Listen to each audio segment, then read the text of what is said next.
I want to ask you a big question. But first, I want to give you a moment to get ready. Don't worry, this isn't a hard question. It isn't overly personal either.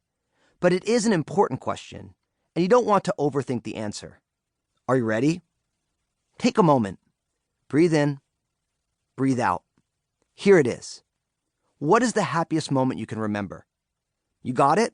What is it? I bet it's amazing. My answer is simple. My wedding. It was absolutely over-the-top beautiful. Now, I'm not saying that to score some extra brownie points with my bride Lynn. Although if you're married, you know you can never have too many of those. Brownie points are earned by the drop and spent by the buckets. If you're not married, make a mental note. Brownie points are always good. Seriously, my wedding was beautiful. To this day, it was one of my happiest moments. We got married in Yosemite, in an Ansel Adams photograph. You know the kind I'm talking about. Black and white film stills of the Sierra Nevada backcountry, wind-swept and rugged, with no one but the mule deer and bighorn sheep for company. As a guy who grew up in New Jersey, I was blown away by the beauty of Yosemite National Park the first time I went there. I was on a road trip with a few buddies I grew up with, and we were checking out the national parks in California, southern Utah, and Arizona. But Yosemite was absolutely insane. As I looked around, I couldn't speak. I was used to the awe of being surrounded by huge buildings and millions of people, but now I was standing in the middle of the most majestic, awe-inspiring place I've ever seen. I found myself just spinning in a circle, my eyes glued to the crags and bluffs towering above me. If you've never been there, I hope you can visit it sometime. Words can't really describe it. Picture this.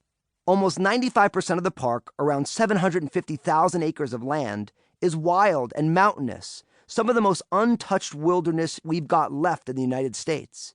I wasn't kidding about the photo. Ansel Adams was captivated by Yosemite, which is why I'm sure you've probably seen the park in photos at some point, even if you've never been there. But the park is only the beginning of this story. Lynn always wanted to get married in Yosemite. During her childhood, she and her family would often visit this wonderful spot. It was one of her father and mother's favorite places, and it became even more special to Lynn when her mom passed away after a battle with cancer. When Lynn and I got serious enough to talk about marriage, we decided we wanted to get married at the Yosemite Valley Chapel. The chapel was originally built back in 1879, and it has that kind of old mountain chapel quality that hits you in all the right ways when you see it.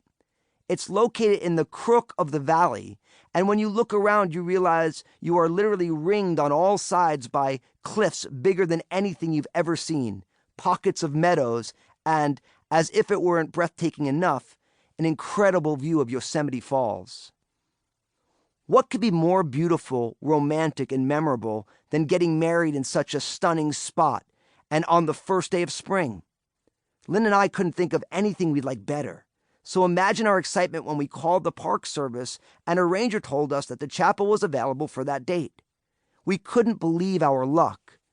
But then we were told, well, given the time of year and our elevation, you've got a 50-50 chance of getting snowed out, and you might not be able to make it into the park to get married. And oh yeah, if that happens, you still need to pay us for the rental, even though you won't be able to get married that day. Not exactly what Lynn and I were hoping to hear. It was a real bummer. But if you know me at all, I realize that some of you may not know me, so here's a description. Tall, dark, and handsome. Well, at least the middle one. But I have been told that I have great hair.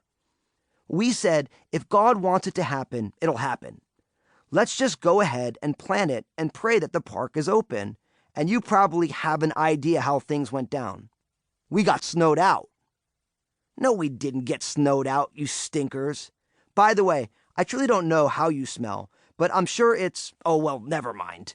For the weeks leading up to our wedding, the weather was perfect. On the day we got married, it was the most beautiful day we could have hoped for. It was 75 degrees, with just a few wispy Bob Ross clouds in the sky. Purple wildflowers punctuated every stretch of green surrounding the chapel, and there was a single lingering pile of snow right in front, so all our little cousins and nephews could throw snowballs at each other. Confession, I threw a few snowballs at some specific family members. I'm not kidding when I say it was the ultimate wedding. But there was only one problem. At the start of the ceremony, my bride was nowhere to be found.